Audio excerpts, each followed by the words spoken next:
So we start with the Premier League title race. It's a huge day for Arsenal tomorrow. They host Newcastle United in Saturday night football, looking to regain top spot with Manchester City in FA Cup action.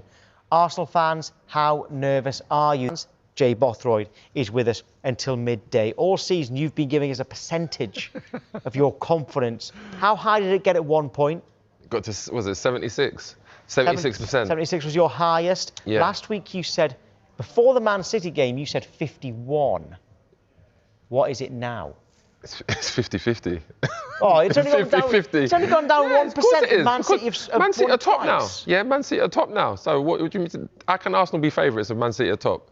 Yeah, no, but it's only gone down from 1%. I know. That's why I'm saying 50-50. Same points. Right. Goal difference. OK, well, goals scored at the moment, let alone goal difference. Yeah, The same, exactly. goals scored. OK. Do you expect Arsenal to win every game? No, I don't expect Arsenal to win every game, but then I don't expect Man City to win every game. I think both teams will still drop points.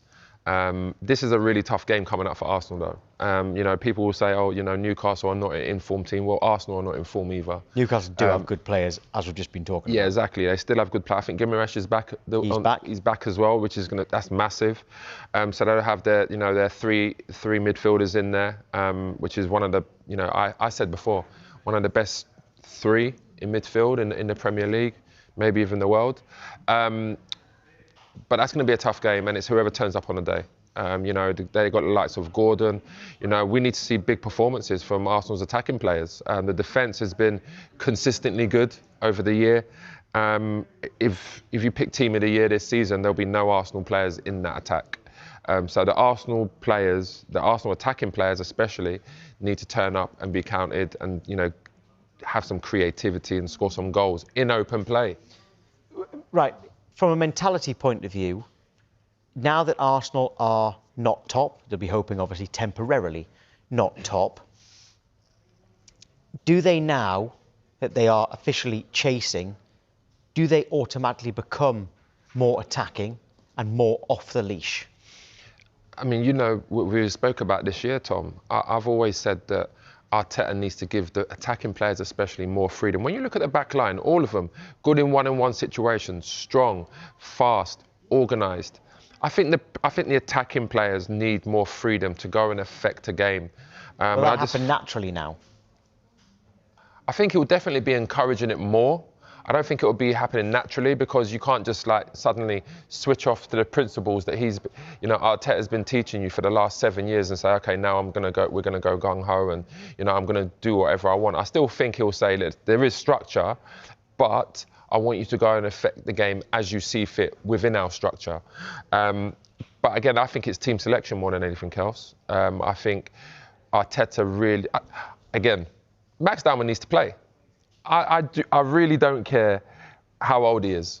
He is the one player. You said last week you would have started him against Man City, didn't you? Yeah, I would have started him, for sure. He's one player that when he goes on the pitch, he just looks fearless. And, you know, every time he gets the ball, he's looking to go at his fullback. He's going to lose the ball. Yeah, so what? But he gets the ball and he goes again and he goes again. And he's been dangerous. When he's played, sometimes he's been the best player on the pitch. You know, against Everton, he came on and changed the game for Arsenal. I think now Arsenal need to look at him to start him this weekend.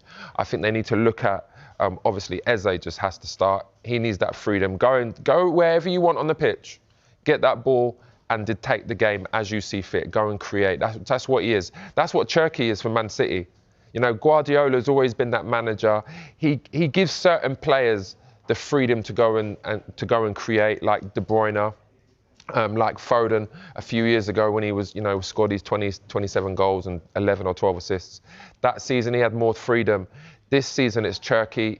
He's letting him do that. He's saying go and play. That's what Arteta needs to do for Eze now. And then on the left wing, I mean, I'd try and put Madueke out there. I'd be saying get crosses in the box for, you know, whoever it may be.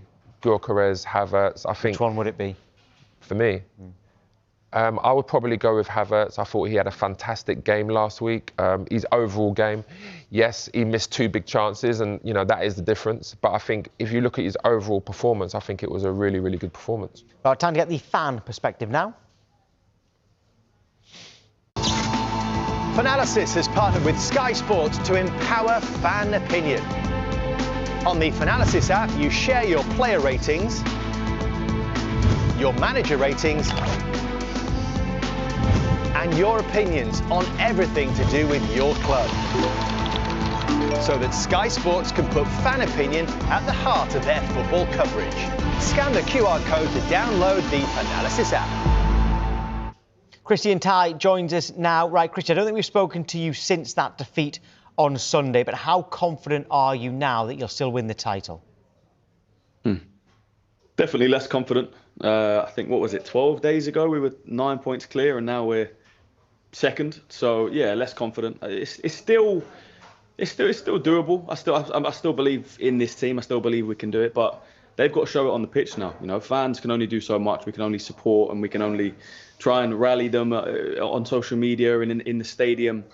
But it's on them. You know, they've let us down in the past 4 or 5 weeks. I think the City game, actually, I know they lost. There was a lot of positives to take from that. I thought we played well, we created chances.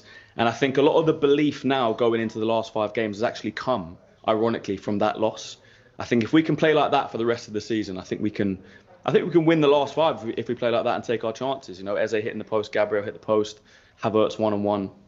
But that's a banging form Manchester City team who have just who'd they beat? They beat Arsenal, they beat Liverpool, they beat Chelsea, then they beat Arsenal again, and now they beat Burnley. So, yeah, like I said, there's positives to take from that. Am I as confident as I was 2 months ago, 3 months ago? Absolutely not. But I don't think any Arsenal fan is going to be. So they need to show it on the pitch. Do you want to go, Tom? No? Do you think, when you look at Arsenal's overall squad, team, let's say, do you put what attacker do you say has had a good season? It's a good question. Well, you could say Victor Gyökeres, maybe. He scored 18 goals in all competitions. Maybe not a brilliant season. You wouldn't put him in the team of the year, but for a first season in the Premier League, Jay wouldn't start him tomorrow. Jay says he'd start Havertz. I would. Based upon that game against City, I don't know if you watched the game, but Gyökeres didn't start. Havertz did. And I'm saying that his overall performance in that game was very, very good. Like you said there, he missed a 1-on-1 and he missed a header at the end. And everyone's going to say, well, that's the difference. Haaland doesn't miss them. Kane's don't miss them. They're difference makers. But I think his overall game, he helped the players around him play better too. And I think that's what Arsenal need right now.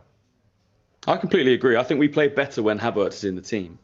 But I think Gyökeres is a more clinical finisher. It's almost like they have qualities that the other one needs. You know, if you want a player that can hold it up, drop into midfield, bring other players into play, make us look a bit more fluid as a false 9, then that's Havertz, which is kind of how Arteta plays.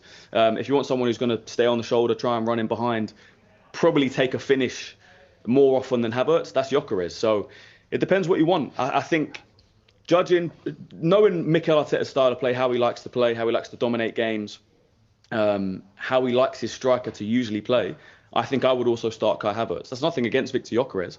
I just think he suits our style. I don't think Gyökeres, as much as I like him, I don't think he suits our style of play. I think it depends more on who Arsenal are playing. When Arsenal play in the Champions League and you've got these European sides that are playing with a high line, then Gyökeres is the guy. He's going to run in behind. You can play balls over the top, down the sides of the centre halves and inside the fullbacks. But I think in the Premier League, when you're playing against teams that are just going to sit in and there's no space to run into behind, that's when Havertz is always going to do better, because I think he's got more football IQ.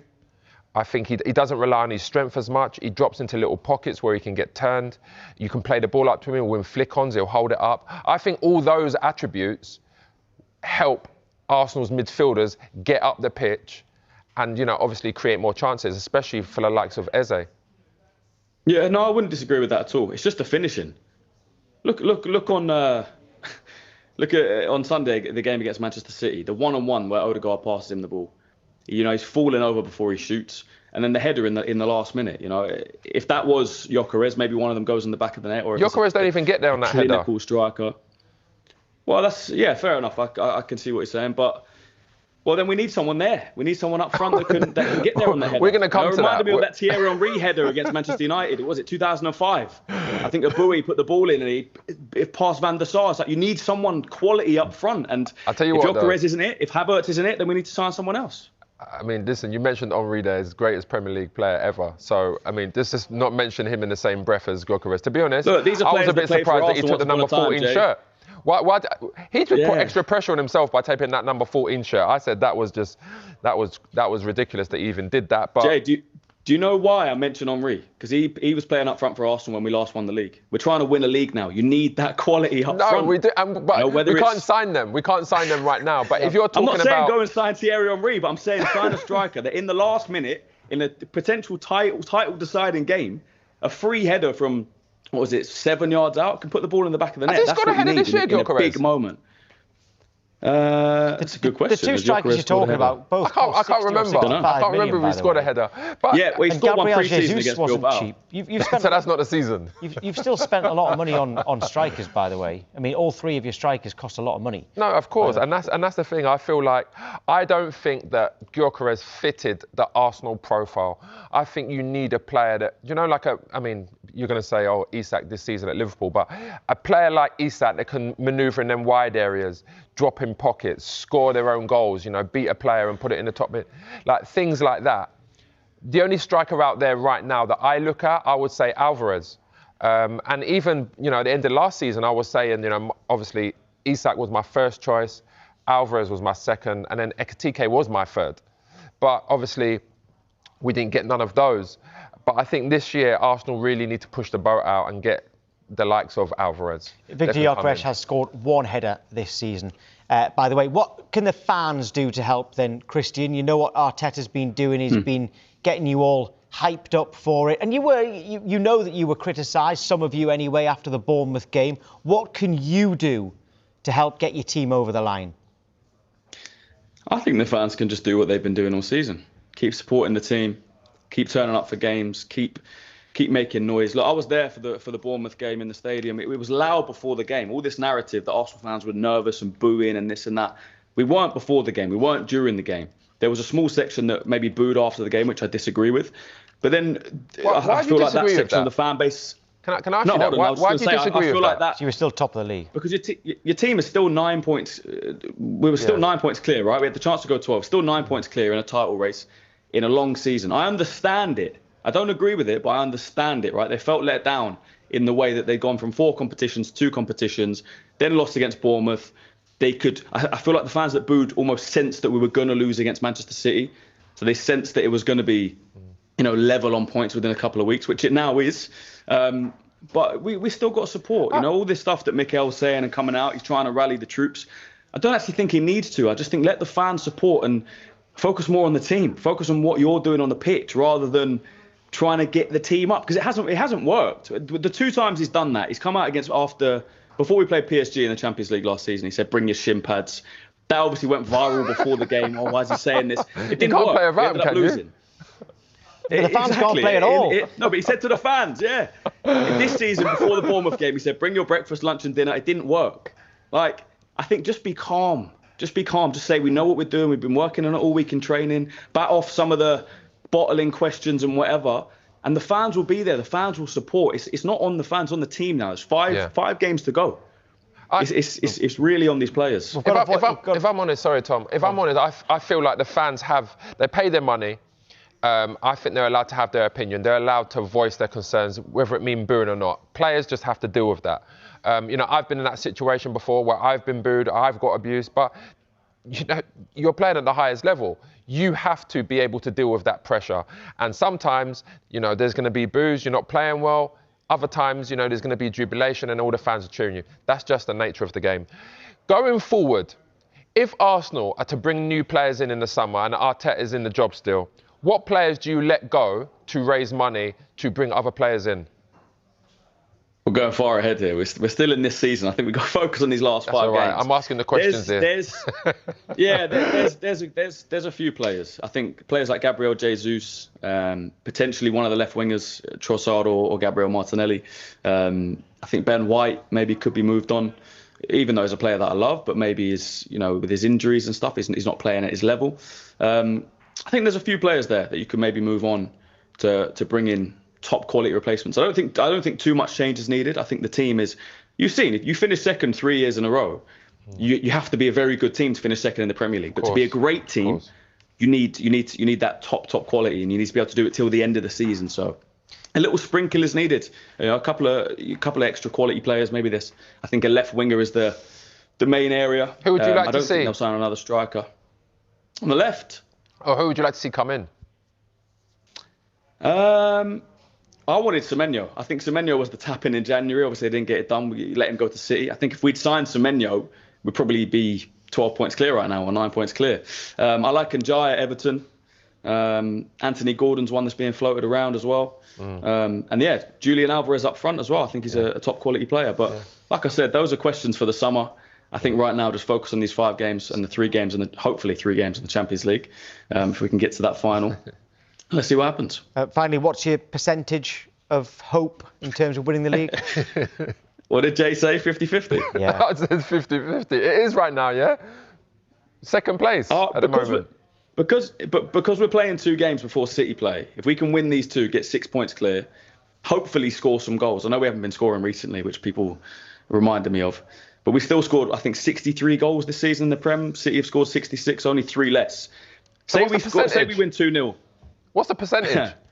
I'm going to go 60-40 to Arsenal. Okay. Really? More confident than you, Jay? Just 60-40? Because if we win those next 2, City will have to catch up. I think the key word there was if. 60-40 is a lot, though. Is it? Yeah. Well, you were up to 7. You were 76. When we was 9 points clear. All right. Now, well, we now could be we're 6 second points place. if we win the next 2. Yeah, exactly. I'm being hopeful. I'm being positive. I'm being Christian, hopeful. Why not? Good luck. Looking forward to the game tomorrow night. Take care. See you later. Cheers, guys.